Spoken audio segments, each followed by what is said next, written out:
Hey everyone, welcome to our virtual tour of intentional communities. Hey Lori, Bob, good to see you. More folks joining in. Yeah, we'll give it a few minutes for more people to arrive. I'm very excited for today's community that we have presenting. We're going to be hearing all about Rooted Northwest, located in Washington.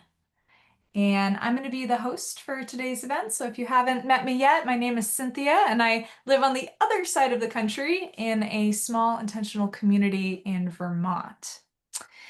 Okay, yeah, I can't believe it's already towards the middle of June, and we've been checking out communities all over the United States. We've had some international ones. Last week we had our presentation with the community in Vermont. So now we're traveling across the country to another northern corner, this time to check out the newest, I think, co-housing and certainly the newest agri-village community in the Northwest. And we have Dave with us, and he's going to explain all about that concept and what kind of community he is creating there with the folks in Washington. Hey, Dave, welcome. Thank you so much for being here. Hey, thanks for having me. Yeah, howdy everybody. Super excited to be able to tell you a bit about the project that has consumed the last 10 years of my life and hopefully will consume the rest of it. Anyway, let me start with a quick introduction. My name's Dave Bainline. I'm a permaculture designer, educator, and author. I'm one of the co-founders here at Rooted Northwest. We're in Western Washington.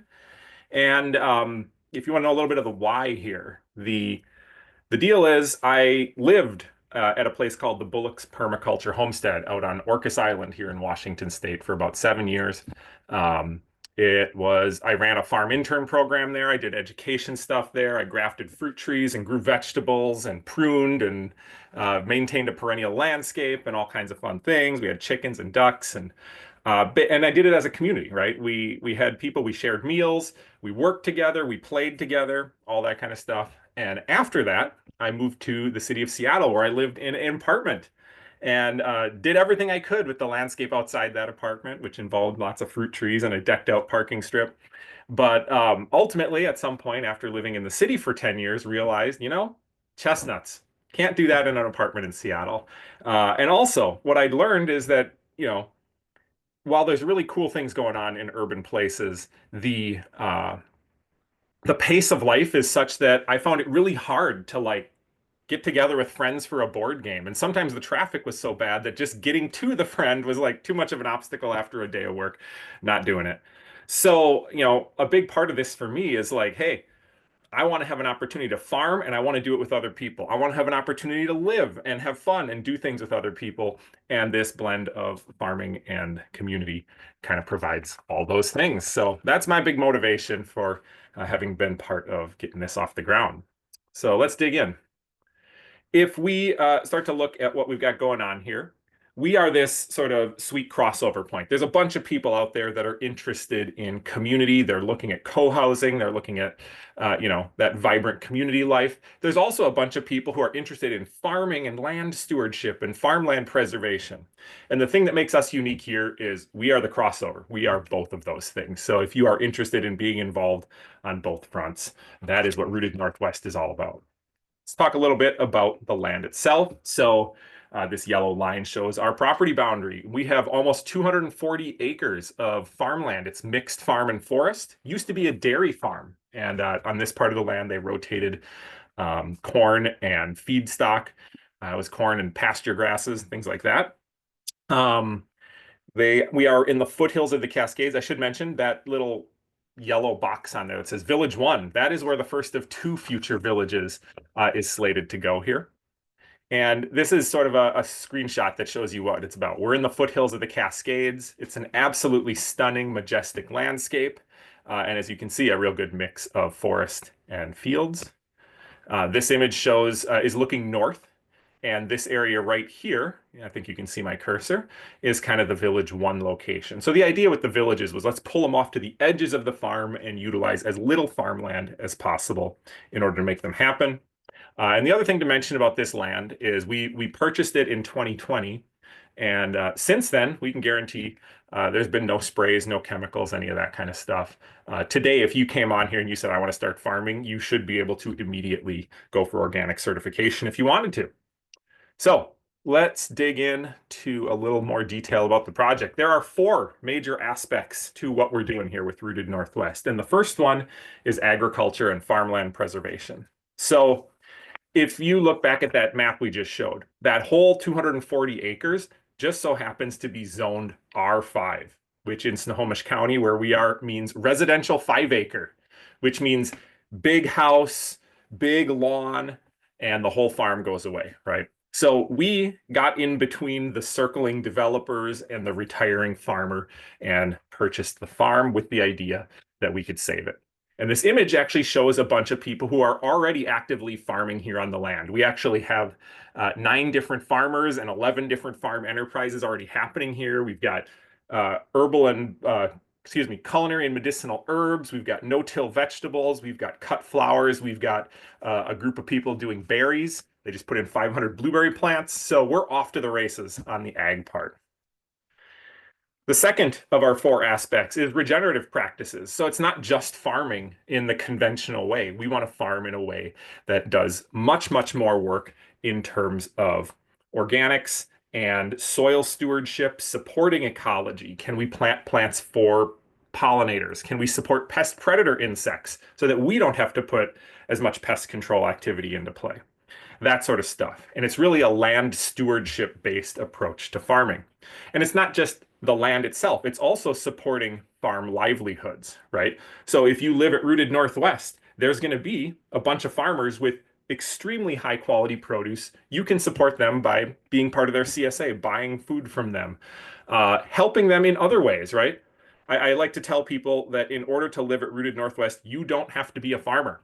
It's great if you are. There's great opportunities if you are. But you do have to be wildly enthusiastic about supporting farmers if you want to live here. So that's kind of the bar. And hopefully for most people, that's a real solid bar. We're actively interested in budging the needle on food security for Snohomish County. We're not an insular project. We're not trying to be a gated community. In fact, you can see that picture in the lower right now. That is a picture of a market stand, and that's something that we might model here. We have it planned to have a market stand on the property someday with a commercial kitchen, so farmers can do value-added products. And imagine you can waltz, all of 100 yards from wherever you live over to the market stand, and you can buy things there that help support our farmers. So that's the general idea. And I think another big piece of this, if we look at the big picture, especially in Western culture, we have a couple broken relationships that have become the standard. One of them is the relationship between people and land, and the other one is between people and each other. And when we start to come together here around agriculture, around food, around community living, our goal is to focus on repairing both of those relationships. So if you live here, there's opportunities to be directly involved in land stewardship, as well as have a thriving community life. All right. The third big aspect here is the community piece, right? The co-housing piece. So the idea that if you're going to be involved in land stewardship, what if you lived where you were stewarding the land? What if you were able to connect deeply with that land so you understood it better so you could do a better job of stewarding it, right? And asking the question ultimately, what if we could have both farmland and housing? What if we could address the shortfall in housing and the problems around farmland getting converted to development at the same time? And so what our plans involve is 2 villages, ultimately, the first one of 40 homes, the second one with 30 homes. The second one is a separate phase. We're not focused on that right now. We're not looking for people for Village 2, but we're focused very much on Village 1. That's the picture you're looking at right now. And so what you see here are predominantly townhomes, so quadplexes of townhomes with 2, 3, and 4 bedroom units. And then down here in the lower right, you can see the purple buildings. Those are detached single-family homes that are 4 bedrooms. Those are a great option for families, multi-generational households, and we also think those are a perfect spot for people interested in co-buying. If you're not familiar with the Substack newsletter website called Super Nuclear, I suggest checking it out. That's a great resource for getting information about co-buying with a friend, with a family member, with someone else, and helping to split and defray costs for home ownership. Anyway, this drawing here shows a very small footprint for a neighborhood. And we drew all this up and we sent it into the county. And we said, hey, what do you think if we did something like this here?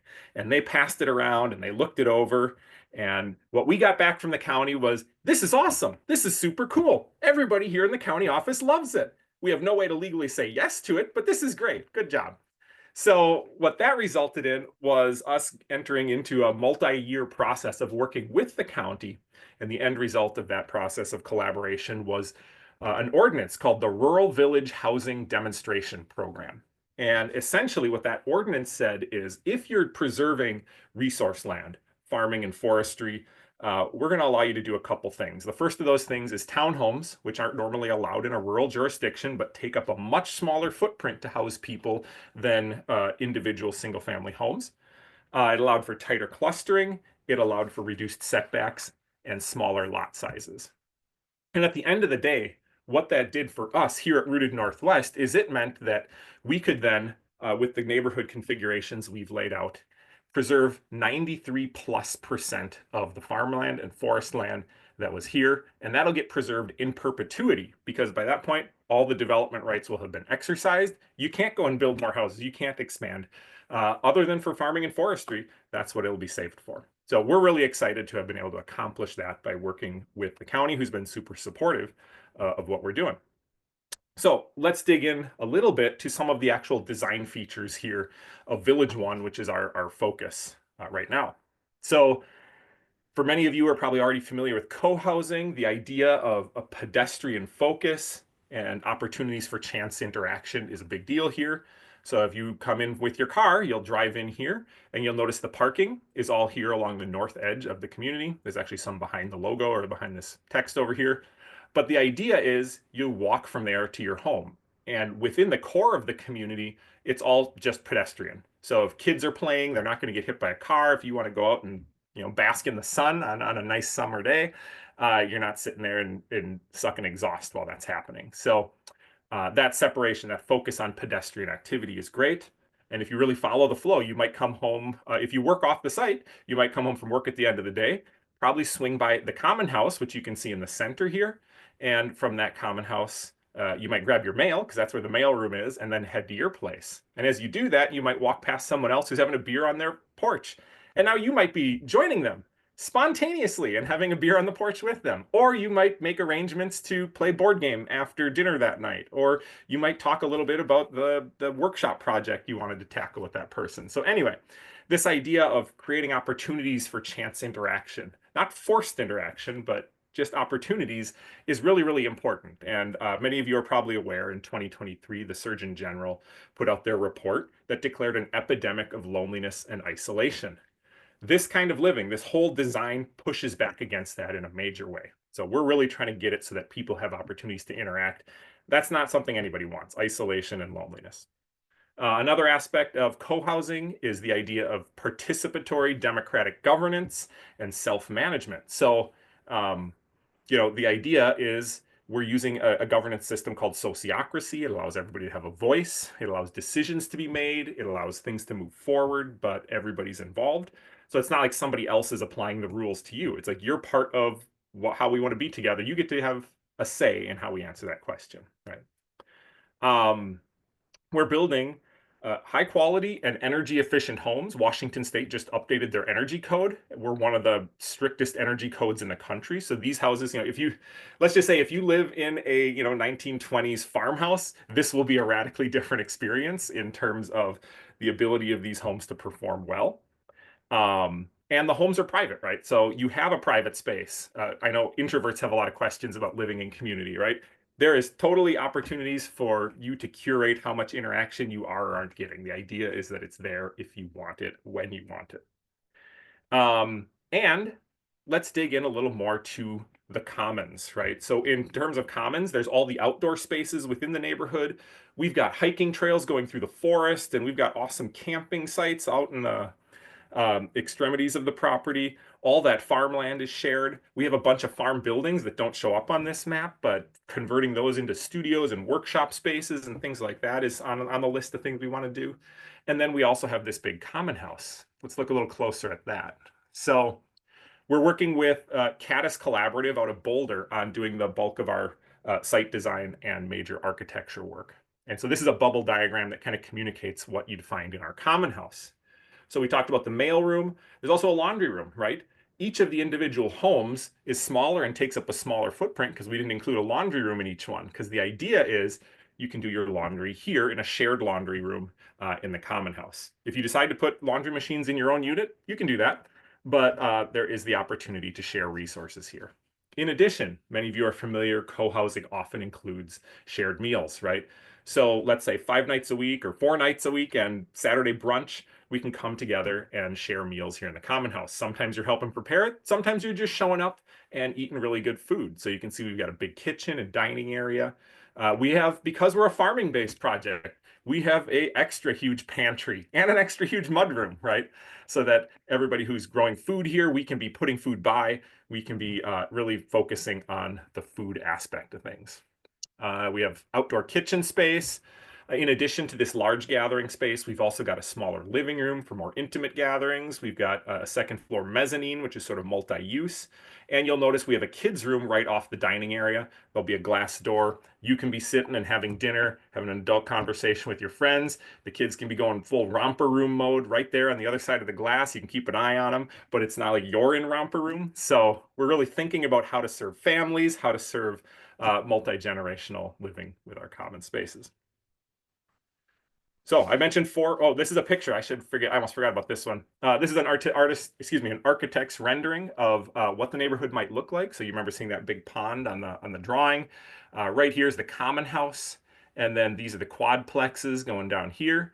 Over here is one of the detached single-family homes. You'll note that the single-family homes, which are to the south, are all single-story, so they're not blocking the sun or views from the townhome second stories. So the idea is to provide everyone with egalitarian access to the views that are pretty splendid here. They're brown in this image. They may not be brown. They may be different, but I think the key piece is we attempted to go for sort of a rural aesthetic, right? They're not the boxy industrial looking buildings you often see happening in urban development. We're really trying to focus on making sure we fit into the rural character of where we are. So let's go to the next one. Education is the fourth aspect. So there are four. I mentioned four. This is the fourth one. And what education looks like here is largely dependent upon who shows up to make it happen, right? So we know we're going to learn a ton from going through this experience. We know we're going to have things to share about regenerative agriculture strategies and tactics specific to this bioregion. And we want to share that. You know, I'm an educator. That's my favorite thing to do. So I'm really looking forward to this. But what it looks like really does tie into who shows up. It could be school buses full of kids, K to 12 education for day programs. It could be, I know we already have a family on board with young kids who are interested in running a farm and forest school. So that may be something that pops up.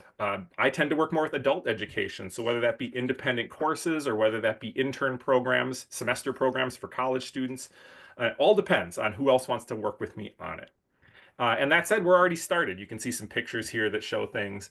That middle picture, for example, we worked with the Snohomish Conservation District and we put in a 3-acre agroforestry system. We have another one going in next summer with a group called Agroforestry Northwest that are kind of community run. And we're getting the ball rolling.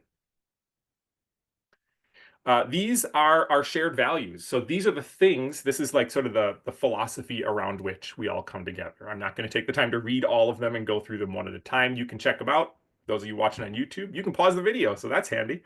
But the general idea is that if these resonate with you, if these sound like the way that you would want to live your life, and these are the kinds of things you want to be involved with, and you're thinking about legacy and what we're handing down, then Rooted Northwest is probably a pretty good match for you. We're very interested in finding people for whom these resonate. In other words, we spent a lot of time developing these shared values, and then we ring the bell of these values really loud and see who comes and who's interested. Here's us. So this is a bunch, not everybody, but this is a bunch of our current future homeowners and farmers who are hanging out. This is one of our potlucks. We took an old barn that was here and for minimal cost converted it into sort of a temporary common house because we are not waiting to make community happen. So this is where we're at. And currently we have, so the first neighborhood's 40 homes. We've got 15 of those homes are spoken for. We are looking for another 17 people who want to jump aboard. And that is a magical number for us because that would be the number that would allow us to begin construction. So that is exactly what we are doing. Our number one focus is finding those other 17 people who want to join us and have fun at a potluck and more.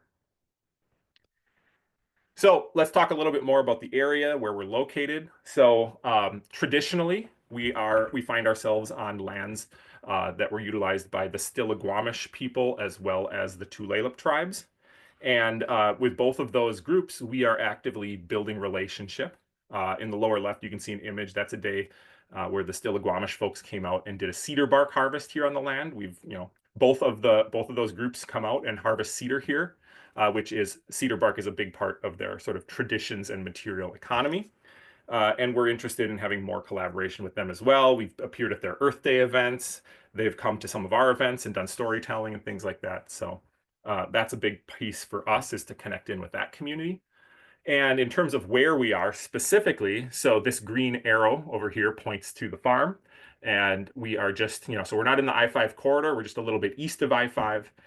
We are basically, when there's no traffic, we are 1 hour door to door from Seattle to Rooted Northwest. We are also 1 hour door to door to Bellingham to the north, which is on I-5 right up near the Canadian border. So we're an hour to either one. We're rural, but we're not like super far out in the middle of nowhere. There's nowhere, if you wanted to go to the opera, there is an opportunity. It's not like that's out of the range for you. Let's see. Let's talk a little bit about Arlington, the town. So we are a 10-minute drive from old downtown Arlington. It's got a really cute main street. There is, restaurants and yoga studios and bowling alley, and they have actually there's actually a confluence of really kick-butt bike trails there. So there's cool biking opportunities. They have a great farmers market on Saturday morning. And then beyond Arlington, we're basically 23 miles from Everett, where there's an airport called Payne Field if you need to travel and you don't want to battle Seattle traffic. There are domestic flights that go out from there.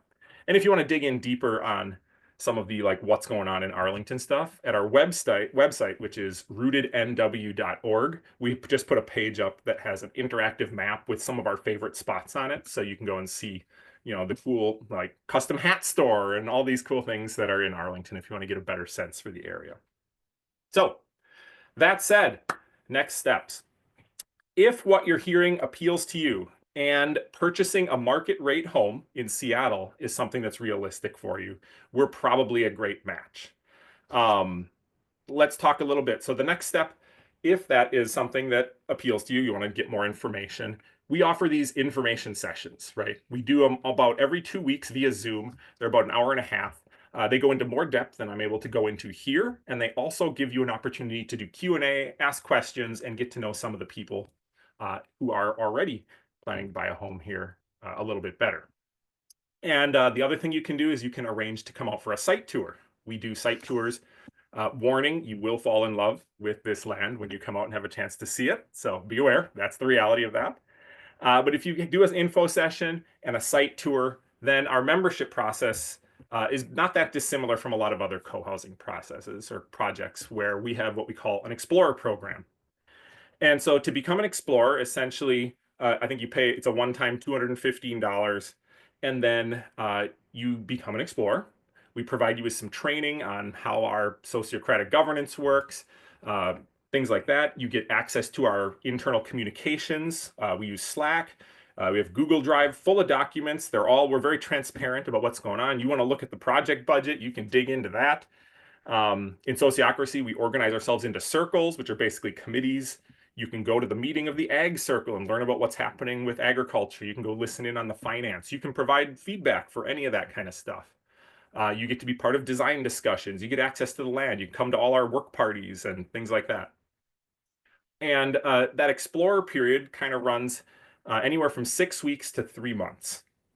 During that period, between 6 weeks and 3 months, if you say, this is awesome and these people are great, I am interested. I would like to buy a home here at Rooted Northwest. You can put in an application to become a member. So during that explorer phase, that's a chance for you to get to know the project and for you to get to know the other people and for them to get to know you, working together, playing together, and just connecting.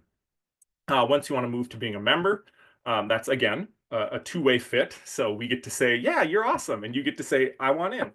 And if both of those things aligned, then you can become a member. And so becoming a member literally means becoming a member of an LLC called AgriVillage One LLC. And that is the entity that is exploring this development opportunity and conducting it. You get to have full participation in all the circles. That's the point where you get to become a decision-making member of the community. And really fun and exciting part of that is you also get to take a little red dot and put it on one of the houses on that map I showed. That is when you select which home you want to be attached to. That is also the point where you start to contribute financially to the project. So the way that whole big picture here works, normally, if you went to buy a home, you would be considering putting 20% down, right? In our case, instead of putting your 20% down all at once, you sort of leak it out over time. So we get to like, what's the next benchmark? Construction drawings. Okay, we got to pay a mechanical engineer to do construction drawings. We pass the hat around and collect money so that we could pay them, or we pay for pulling the permits, or we pay for the engineer to do something, right? So the idea is over time, you are paying out little amounts that total up to the 20% that would normally be your down payment. And all that money that you're contributing as we go through, that actually, we keep track of all that, and that actually comes back to you as your down payment when you go to close on your home and pull your mortgage. So in that sense, that's how we actually get the stuff done and how we sort of self-finance our way to getting where we're going. And this also, again, the first neighborhood is 40 homes. If we can show that we've got 32 of those homes spoken for, and those people have contributed 20% of the value of those homes, then it becomes kind of a no-brainer for a bank to say, we would love to give you a construction loan, which is what really kicks everything into action and allows us to start building it out.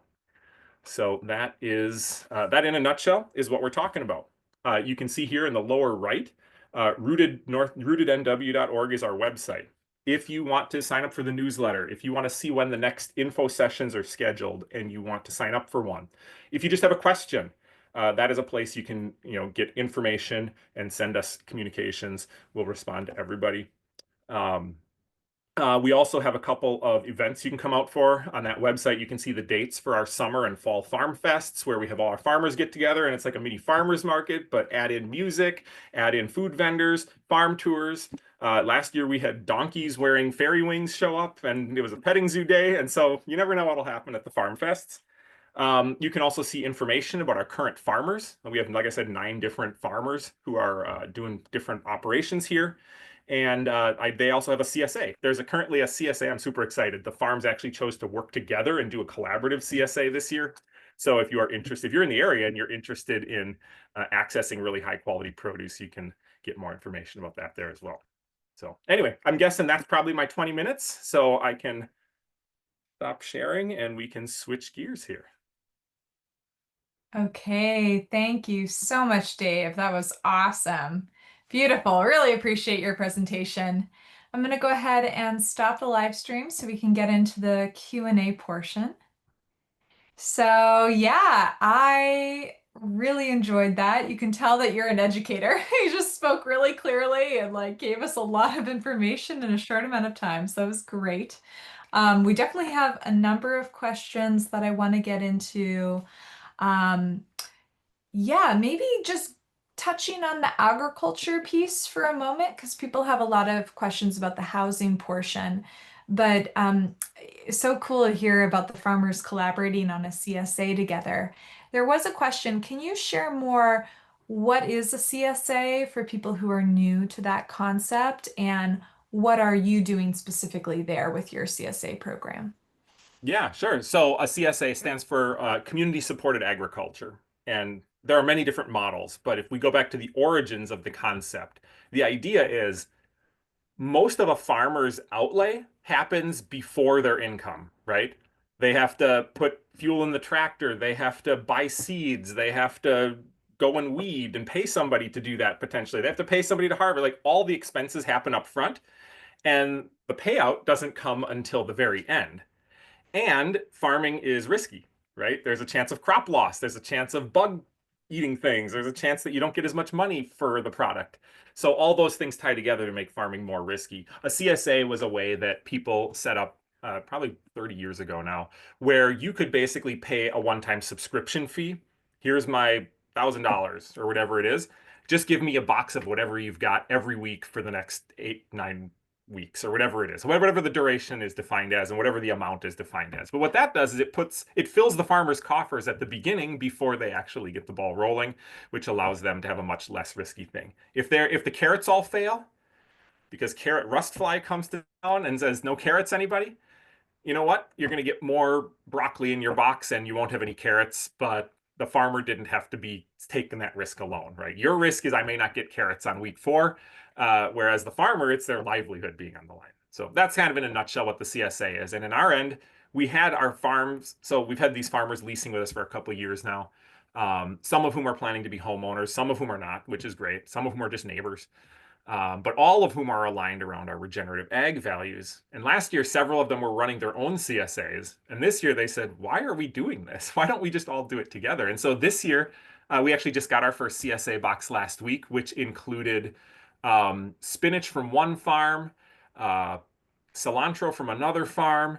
We had so our medicinal and culinary herb folks had packaged tea blends that they had prepared from last year's crop that were in there. So there's all basically we're getting a good mix of things in those boxes. And I think this year they've set it up such that you can either pick your box up here at the farm or here in the area we have several cities where they have pickup points. You can pick it up in Granite Fall. I can't remember what they all are. I shouldn't probably say they could change. They might have changed since I last checked. But anyway, that's the idea behind a CSA and how ours works currently. Oh, that's great. Yeah, and I really encourage those of you who aren't gardening or farming yourself, but want to eat those produce and want to support local farmers, just Google CSA near me and you might find something that you could check out. Okay, so let's go now to more questions about the land itself. Yes, you did share, Leslie had a question about your location, but can you describe the land a little bit more? I hear it's very beautiful, but practically, for example, would pets be safe to be outside? Leslie specifically has cats. Have you thought through how pets might be on the land? So, as a forming community who doesn't have all the people here yet, right? We've chosen not to make a full, comprehensive, soup to nuts pet policy for how that will work. Will pets be safe on the land? I would say that depends how you manage your pets, right? We are rich in wildlife.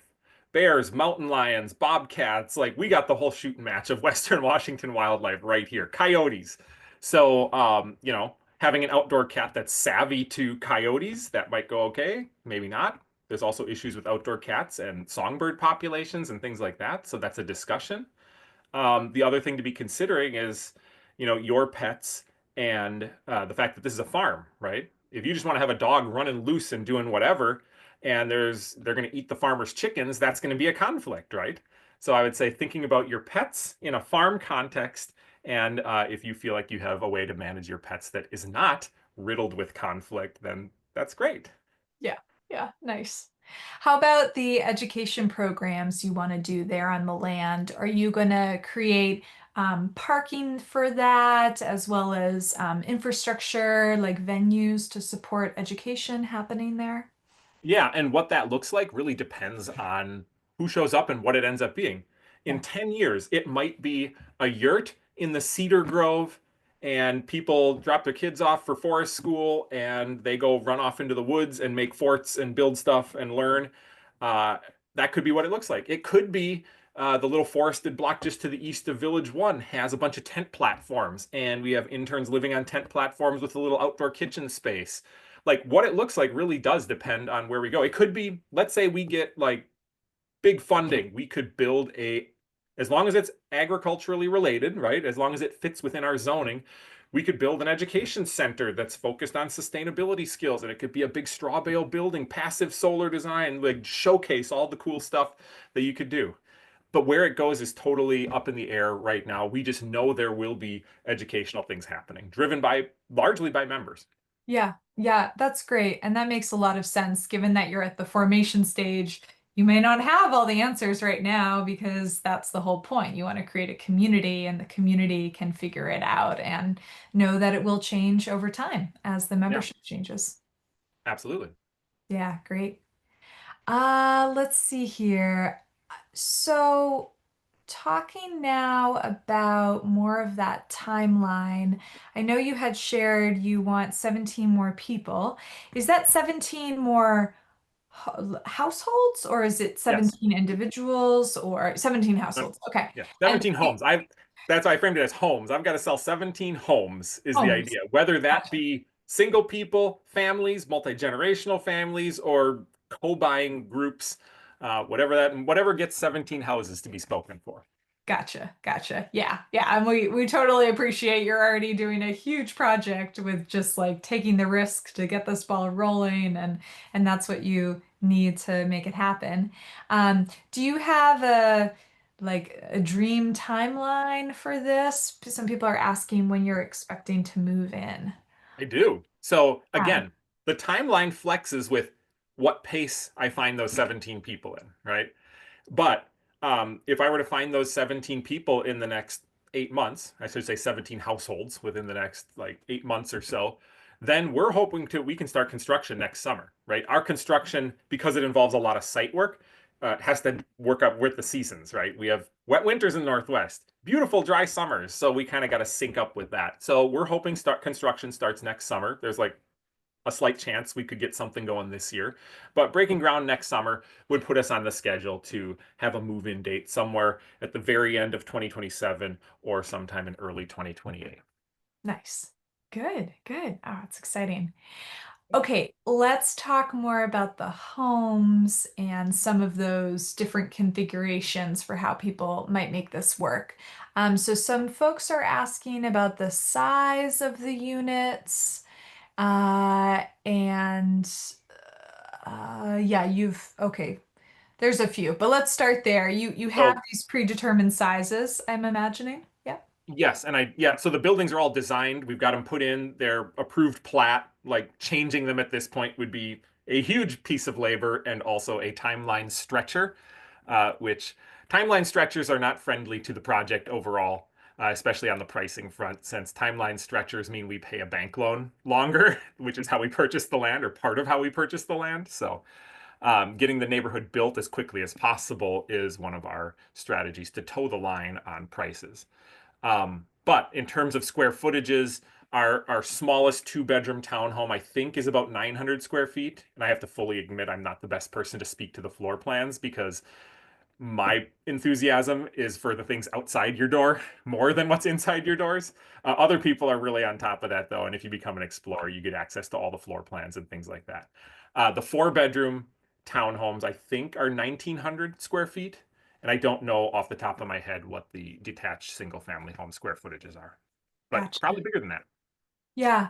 And then, and again, this might be a question for later down the road once you're on the land, but Erica is asking, will you consider some tiny houses on wheels for income generation for the residents living there, as well as possibly additional living units to have Um, accommodation for guests, friends, and family, volunteers, and paying guests? Yeah, so it's tricky. We have some rules that we have to follow, right? We are not the fly under the radar community. We are the make a big splash. The county is very aware of that we're here and what's going on, right? So we have so many development rights, which means we can only have so many things that would count as a residence, and that's what is accounted for with our two neighborhoods. Um, that said, if somebody had when we get down the road, whether or not somebody pulls up a RV and does that, as long as it's temporary, again, we have to look at what the county's rules are around that sort of thing and make sure that we dovetail with that in a way that isn't going to make a bunch of trouble for us as we move forward. But right now, it's not what I can say there is not an option for is like, can I just buy a lot and put my tiny home on it? Uh, we explored that as an option. And it has some inherent problems, particularly with what we would have to charge you for the lot, since it's you have to also pay your share of the full 240 acres, plus the construction of a water system, plus the construction of a septic system, plus all of a sudden the lot you're buying to put your $80,000 tiny home on becomes like crazy expensive. We actually figured we could do better by people by actually building a home and selling you a home with a front yard and backyard, and then a share of all the share of the common infrastructure. Um, that's going to hit a lower price point likely than what you know for what you get, I should say, than if we were to sell lots.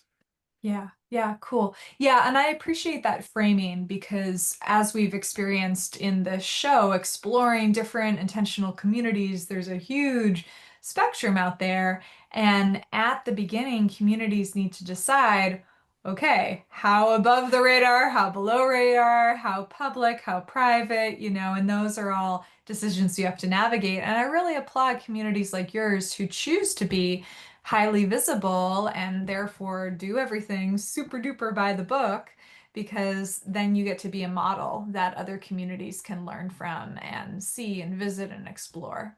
So, Yeah, like when we pull this off, the ordinance that we help to work towards can't like part of what made that ordinance pass without much obstruction was they set it up as a temporary ordinance. Like this is only on the books for the next 2 years. Any developer in the entire county who wants to use this ordinance to do sort of conservation development work, you got 2 years to put your plans in.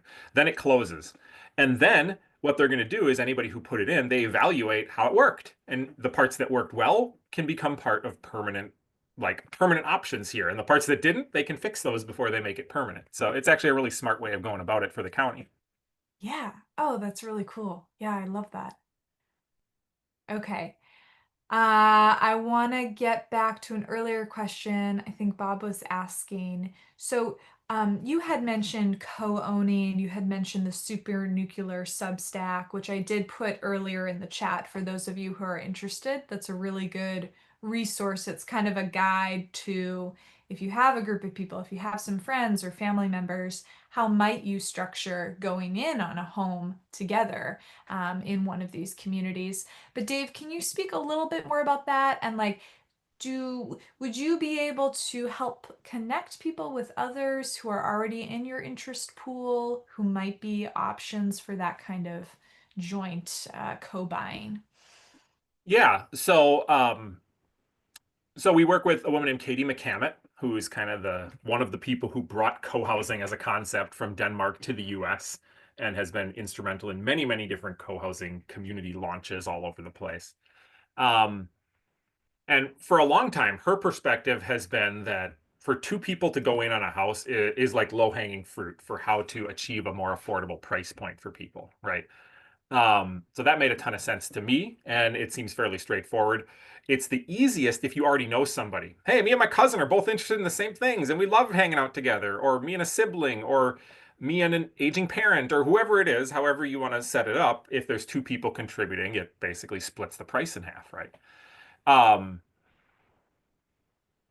the homes we're building are designed such that you could do that. And, like I said, we have some set floor plans.